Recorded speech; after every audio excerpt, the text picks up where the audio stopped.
Good morning. Welcome to the class of civics of class 10th. This is chapter 2, part 1 video. You can open page number 22.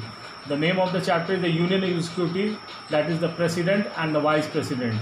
In this very video, we will be studying about the President, the qualification for the election of the President, the election of the President, and the 14th presidential election of 2017. So let's discuss in detail.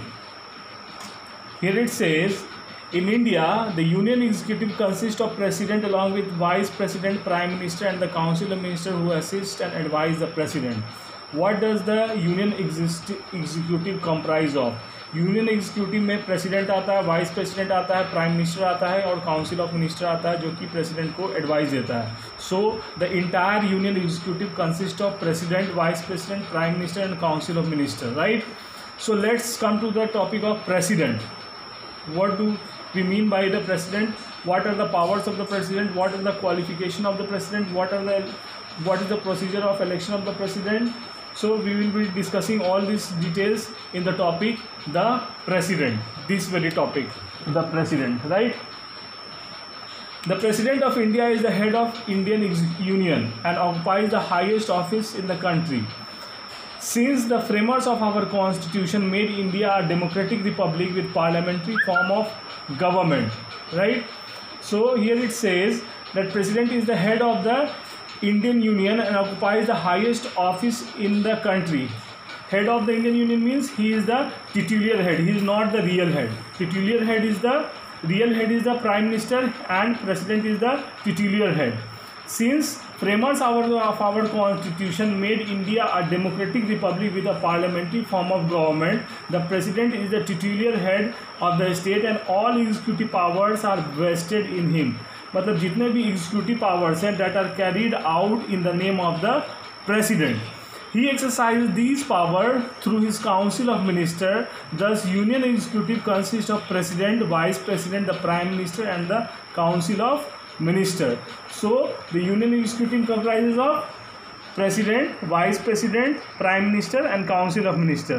The real executive power is vested in council of minister headed by the prime minister. The real executive is prime minister assisted by council of minister. This is in contrast with the presidential form of government where the real executive power is vested in the president. On the other side, where there is presidential form of government, the real executive power is vested in the president. There are two forms of government, presidential form of government and parliamentary form of government. America has presidential form of government and India has parliamentary form of government. What is the difference between presidential form of government and parliamentary form of government? In parliamentary form of government, president is a titular head. Titular head कहने का मतलब होता है कि नाम का head होता है. नाम का मतलब सारे डिसीजन उसके नाम में लिए जाते हैं, लेकिन the real head is the prime minister. This type of government is called parliamentary form of government. On the other hand, in presidential form of government, president is the real head. मतलब कि जो सारे decisions होते हैं वो president के नाम से ही नहीं लिए जाते, बल्कि प्रेसिडेंट ही खुद सारे डिसीजंस को लेता है. तो this is the two types of government, presidential form of government and parliamentary form of government. So India is a parliamentary form of government where president is a titular head, right? Qualification for election. What are the qualification for election of the president? President के election को लड़ने के लिए क्या योग्यताएं होनी चाहिए? The Constitution prescribes the following qualification to contest the presidential election, right? He should be a citizen of India. वो भारत का नागरिक होना चाहिए. He should have completed 35 years of age at the time of election. Election के समय में उसकी आयु कम से कम 35 होनी चाहिए या उससे ज़्यादा हो. He should be qualified to be elected as a member of लोक सभा हाउस ऑफ पीपल. उसकी जो योग्यता होनी चाहिए वो लोकसभा के मेंबर की योग्यता के बराबर होनी चाहिए. जो लोकसभा के मेंबर चुने जाने की योग्यता होती है वो प्रेसिडेंट को चुने जाने के लिए भी उतनी ही योग्यता होती है. He should not hold any office of profit under the government of India or any state government or local authority.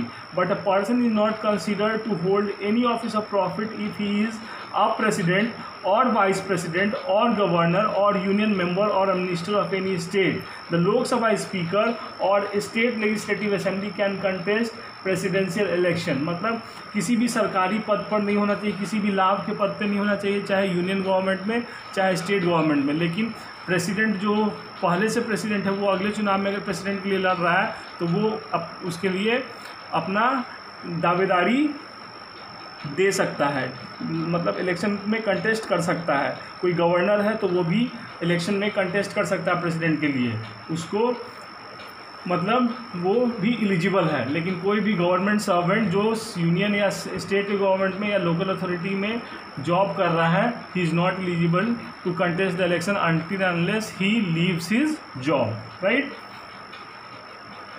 Here his or her name as a presidential candidate should be proposed by at least 50 members of the electoral college consisting of elected MPs and MLAs. उसके नाम का जो proposal होगा वो 50 member electoral college के उसके नाम को प्रपोज करेंगे when he fills the nomination form and seconded by another 50 who elects the president, और उसको 50 पुनः समर्थित करेंगे। Earlier this number was 10 proposers and 10 seconders, but the number was raised in 1997. पहले 10 प्रपोज करता था और 10 सेकेंडर्स होते थे, लेकिन 1997 के बाद 50 प्रपोजर्स और 50 सेकेंडर्स होते थे। ये प्रपोजर और सेकेंडर्स कौन हो सकते हैं? The members of the electoral college. Electoral college में कौन कौन से लोग आते हैं? MPs of Lok Sabha and Rajya Sabha and MLAs of state legislative assembly, right. So the president candidate must make a security deposit which is forfeited if he fails to win 1/6 of the votes. President का election लड़ने के लिए security deposit भी जमा करना पड़ता है, लेकिन अगर वो चुनाव में 1/6 जो वोट डाला जाता है उसका 1/6 वोट लाने में असमर्थ होता है तो उसका जो सिक्योरिटी डिपॉजिट है उसको जब्त कर लिया मतलब वो सरकार उसको रख लेती है, उसको लौटाती नहीं है। लेकिन अगर 1/6 वोट जितना वोट डाला गया है उसका 1/6 वोट या उससे ज़्यादा वोट उस वोट ले आता है, अगर हार भी जाता है तो उसका जो सिक्योरिटी डिपॉजिट है वो उसको लौटा दिया जाता है, right. Next point is we have discussed this point, qualification for election. Next point is election of the president. The president of India is indirectly elected. The ordinary citizen do not participate in the election of the president, right? The president of India is elected by a indirect election. President का election जो होता है वो indirect election होता है. In the last class you have studied the chapter elections. In that very chapter you have studied direct election and indirect election. मतलब direct election क्या है, इनडायरेक्ट इलेक्शन क्या है, ये आप लास्ट क्लास में पढ़ चुके हैं.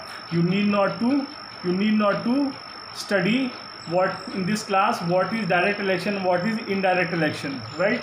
So the method of election of president is a indirect one. The election of the president shall be held in accordance with the system of proportional representation by means of single transferable vote according to article 55 third. The voting shall be done by sacred ballot. voting जो है वो sacred ballot के through होती है. The details of the presidential election are described in presidential and vice presidential election rules 1992. इसका जो detail है कि प्रेसिडेंट का इलेक्शन कैसे होता है इसका एक रूल है, जिस रूल को कहा जाता है presidential and vice presidential election rules 1992. इसी रूल्स के अकॉर्डिंग प्रेसिडेंट और वाइस प्रेसिडेंट का इलेक्शन कंडक्ट किया जाता है. Now let's come to electoral college. What is electoral college?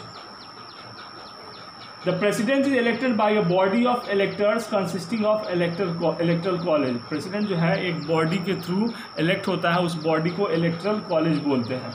The electoral college consists of elected members of लोक सभा, the elected members of राज्य सभा, the elected members of legislative assembly of state, the elected members of legislative assembly of national capital territory of Delhi and union territory of Pondicherry, now Puducherry.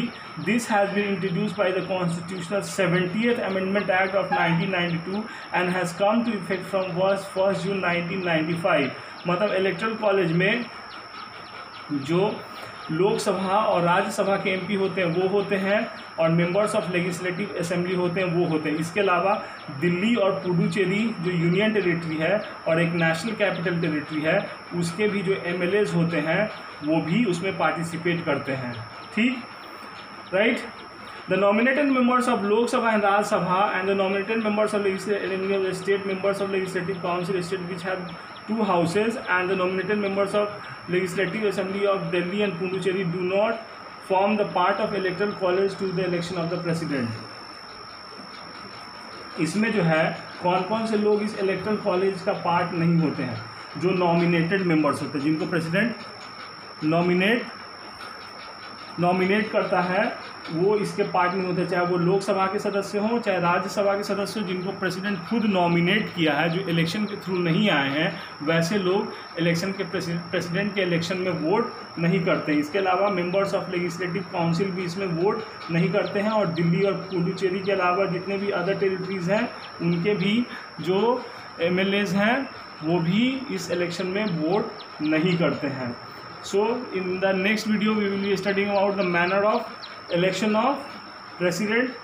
So the time limit of this video is over. In the next we will be talking about some left portion of election of the president, this very topic. So till then, take care and stay safe. Bye.